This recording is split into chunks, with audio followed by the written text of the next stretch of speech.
안녕하세요. 저는 경기도 평택에 거주 중인 평범한 한 여자입니다.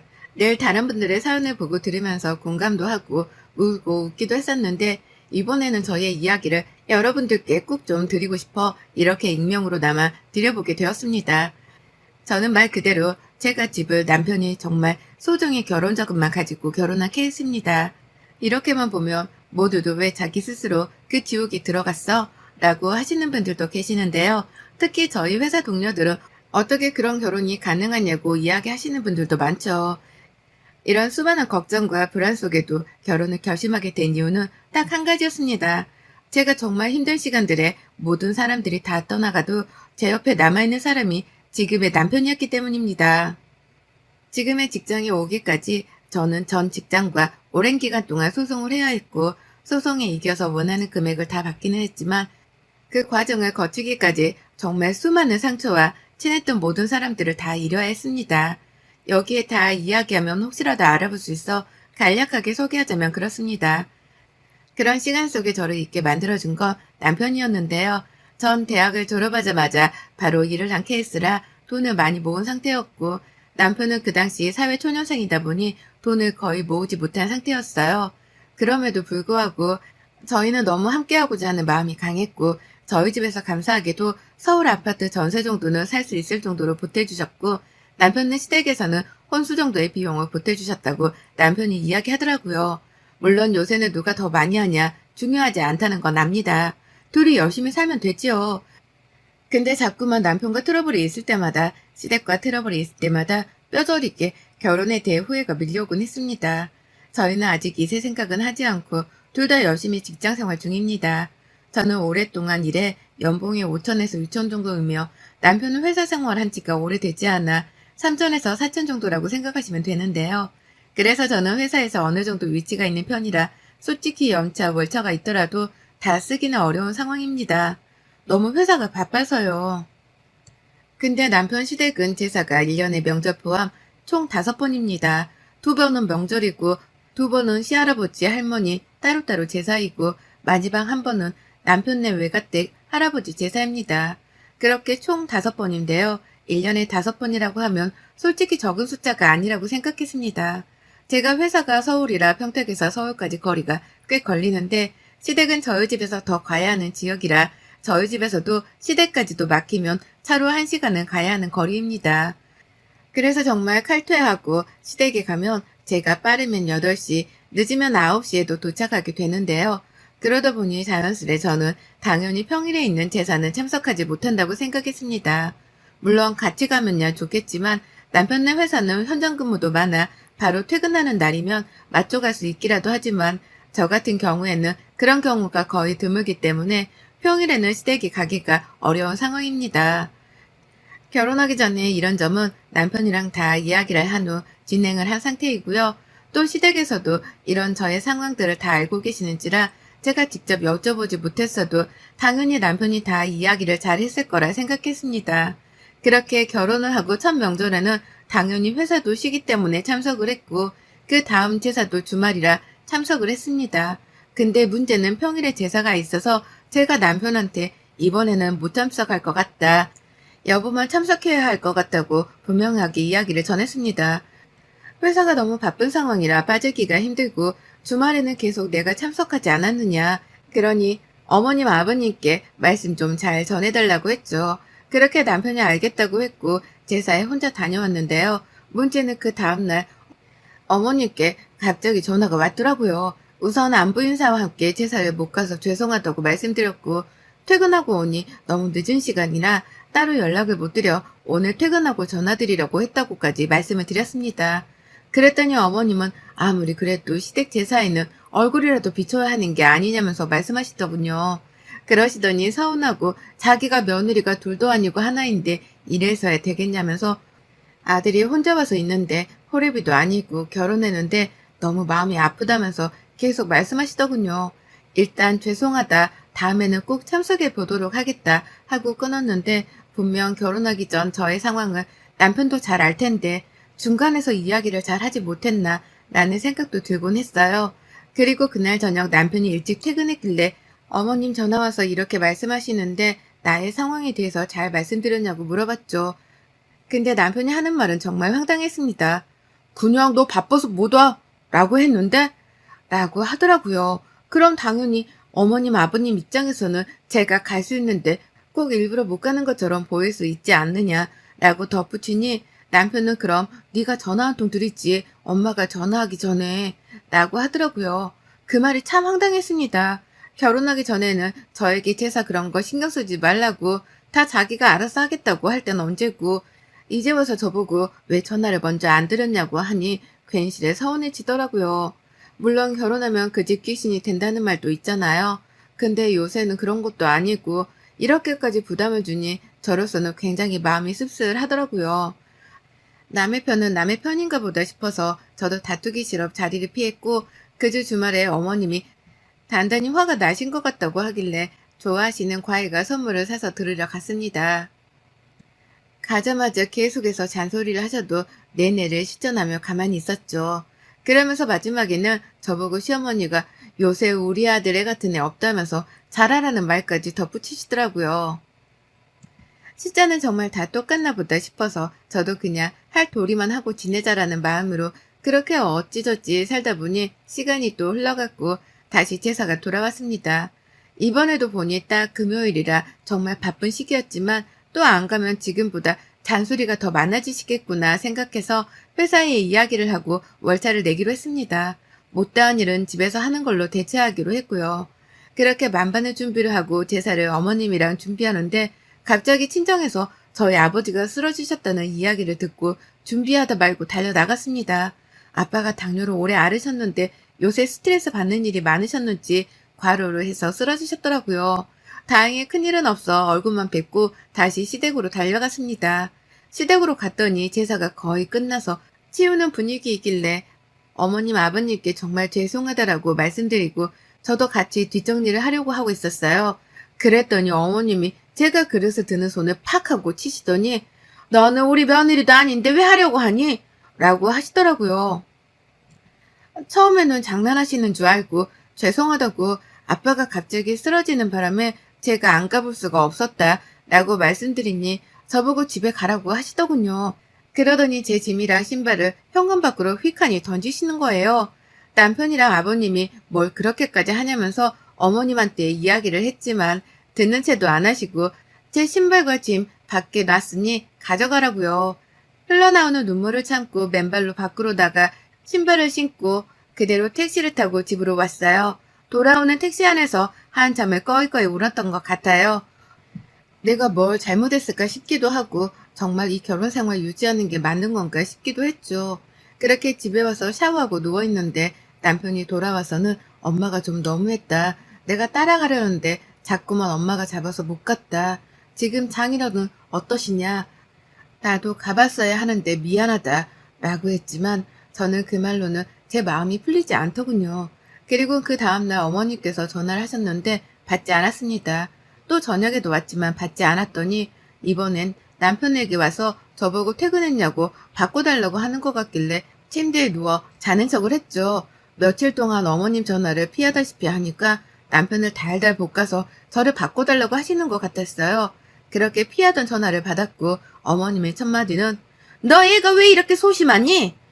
라는 말이었어요. 고작 그랬다고 삐져서는 너는 시애미 전화도 안 받니? 라면서요. 그러더니 한다는 소리가 저보고 이번 주말에 만두를 빚으려고 하니 오라는 이야기를 하시더군요. 처음에는 몸이 안 좋아 못 갈 것 같다 말씀드리니 그럼 저녁이라도 오라고 계속 끈질기게 전화도 끊지 않고 말하시더라고요. 그냥 알겠다고 끊고 침대에 한참을 멍하니 있었네요. 주말이 되고 정말 가기 싫은 몸을 이끌고 시댁으로 넘어갔어요. 만두 장사를 하려고 하시는 건지 정말 만두피부터 쫙 늘어놓으신 걸 보니 솔직히 좀 짜증이 나더라고요. 직장인들은 주말이 가장 낙인데 그 낙에 매주같이 시댁에 와서 이런 거나 하고 있는 팔짱가 싶어서요. 원래 잘 참는 성격이라 남들한테도 뭐라 하는 스타일이 아니고 또 일에도 궁시렁거리는 스타일이 아닌데 저도 모르게 하면서 계속 중얼중얼하게 되더라고요. 그리고 만두피를 만들고 있는데 어머님이 저에게 연봉을 물어보시더라고요. 그래서 제가 연봉에 대해서 꼭 말씀드려야 하냐고 했죠. 아니, 너는 시어머니가 물어보면 왜 자꾸 따박따박 말대꾸를 하는 거냐? 도대체 어디서 배운 짓거리야, 정말? 이러시는데 순간 너무 화가 나서 저도 모르게 처음으로 자꾸 곤란한 질문만 그렇게 하시는데 어떻게 대답을 해요? 이라고 했더니 어머님은 지금 또 말대꾸를 하는 거냐면서 궁시렁궁시렁 하시더군요. 더 이상 이야기를 하면 저도 표정 관리가 안 될 것 같아 잠깐 화장실 다녀오겠다고 하고 화장실에서 심호흡을 했죠. 그 뒤로 묵묵히 주어진 일만 했고 다 만들고 식사까지 마친 후에 설거지와 뒷정리를 하고 있는데 또 어머님이 옆에 오셔서 되지도 않는 이야기들을 늘어놓으시더라고요. 아니, 내 친구 며느리가 이번에 뭐라 그랬더라? 어디서 명품백을 선물했다고 하더라. 아니, 내 친구 며느리가 시어머니랑 같이 마사지 받으려고 이번에 코로나 괜찮아졌다고 괌 가자고 비행기표까지 끊어줬더라. 어떤 며느리는 이렇더라 저렇더라 하시더군요. 그 말을 내내 저도 나중에 어머님 생신 때 남편이라 말해서 갖고 싶은 가방 있으시면 사드릴게요. 최대한 좋게 말씀을 드렸어요. 그러다 갑자기 저보고 너네 아빠는 이제 괜찮냐? 라고 물어보시더라고요. 그래서 그래도 걱정은 해주시나 보다 해서 많이 괜찮아지셨다. 다시 혈당 관리하고 계신다라고 말씀드렸더니 시어머니가 그 뒤로 한다는 소리는 정말 입에 담을 수 없는 말이었어요. 아니, 너네 아빠는 왜 꼭 그날에 쓰러지고 하신대냐? 제사인데 딸 고생할까봐 그러셨나? 눈치가 없으시네 참. 라고요. 설거지하고 있는 제가 그릇을 깨먹을 정도로 너무 놀라 아무 말도 못하고 있었어요. 그냥 농담한 건데 왜 정색하냐 너는 이러시는데 어머님 해도 될 농담이 있고 안 해도 될 농담이 있잖아요. 제가 저희 집 제사 지내는 날 어머님 쓰러졌는데 저희 부모님이 그렇게 말씀하시면 어머님은 그럼 농담으로 받아들일 수 있겠어요? 저도 아빠들만 눈치가 없으니 당분간은 시댁에 오라고 하실 때 남편만 보낼게요. 하고 그대로 나와버렸어요. 남편이 와서 하루 종일 미안하다고 엄마가 토가 지나쳤다고 빌었지만 제 마음은 이미 다친 상태라 남편과도 말을 섞고 싶지가 않았어요.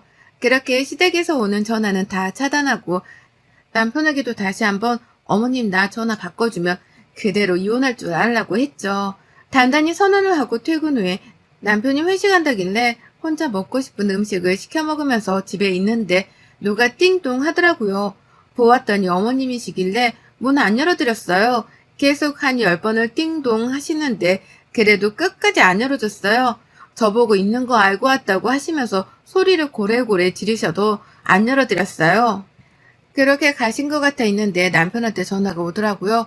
아니, 엄마 갔는데 문 안 열어줬어? 엄마가 너한테 사과하고 싶다고 계속 그래서 나 오늘 회식이라니까 너랑 저녁 먹으러 간 것 같은데 문까지 안 열어주는 건 좀 너무했잖아?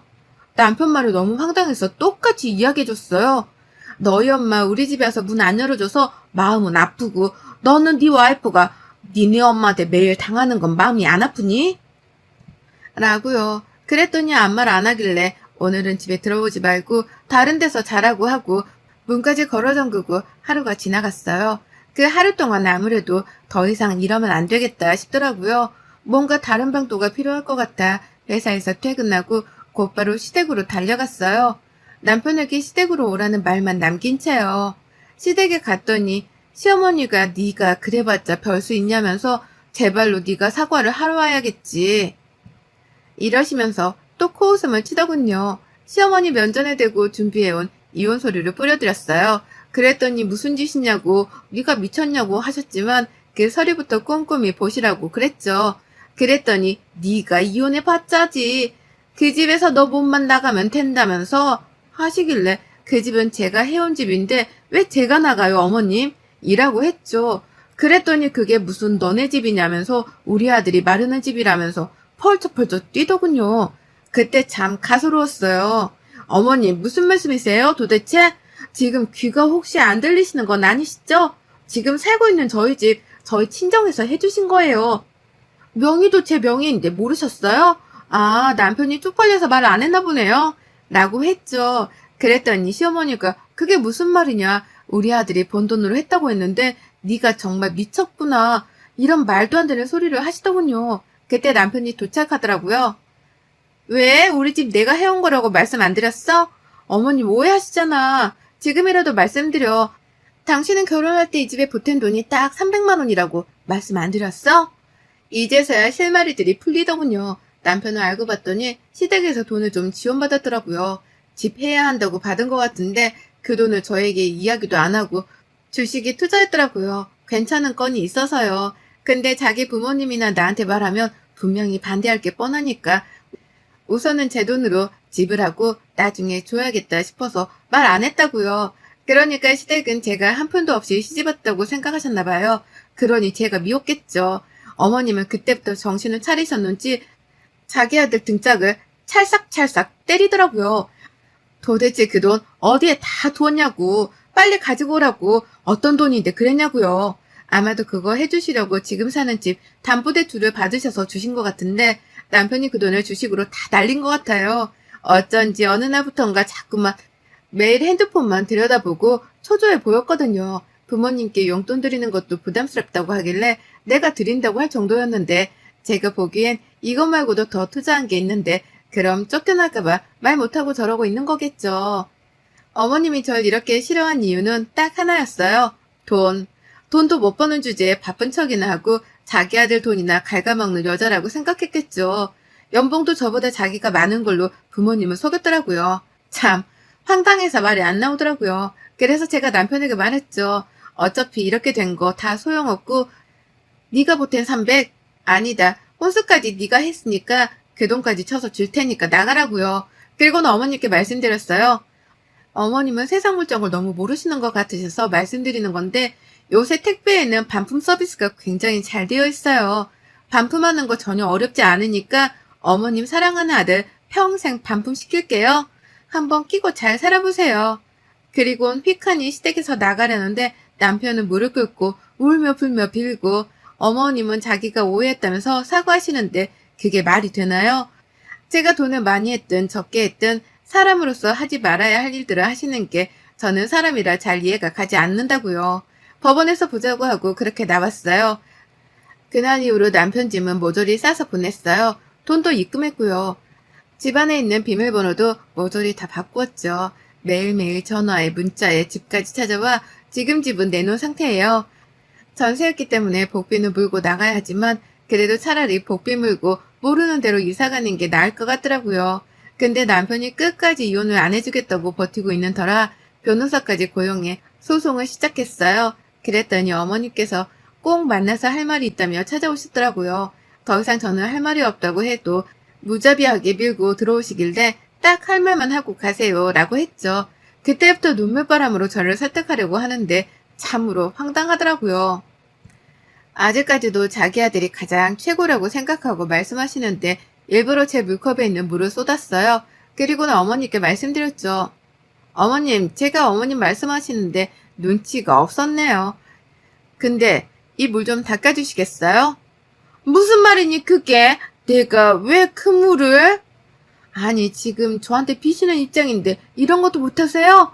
저한테 늘 그러셨잖아요. 우리 아들이 너보다 훨씬 잘났으니 네가 지고 살아야 한다면서요. 저희 부모님도 이런 사이 어디서 얻겠냐면서 그러셨잖아요. 떠받들고 살아야 한다고요. 근데 어쩌죠? 저 어머니 아들보다 돈도 더 잘 벌고 돈도 훨씬 더 많고 전 앞으로도 올라갈 일이 태산인데 어머님 아들은 제가 보기에는 회사 생활 오래 못할 것 같아요. 보니까 평판도 안 좋던데요. 그러니 어머님이 이런 거라도 하셔야 제가 소송이라도 취하해드리죠. 어머님 참 눈치가 없으시네. 라고요. 으그락부르그락 하던 어머님은 이만 감아하시면서 나가시더군요. 그 뒤통수에 대고 말했어요. 어머님 눈치 없게 연락하지 마세요. 제발 부탁이에요. 라고요. 저희는 결혼기간이 2년도 채 안 되기 때문에 서로 나눠야 할 재산도 없어 그냥 협의 이혼으로 마무리했답니다. 그렇게 저는 이혼을 하는 딱지가 붙었지만 지금 너무 많이 행복해요. 집도 부모님네 근처로 옮겨서 살고 있는데 매일이 지옥 같던 결혼 생활에서 벗어나니 먹고 싶은 음식을 먹고 주말에는 늦지막히 일어나 맛있는 음식을 먹고 좋아하는 TV를 보면서 지내고 또 친구들도 만나 소소한 일상을 묻는 지금이 저는 더 행복하더라고요.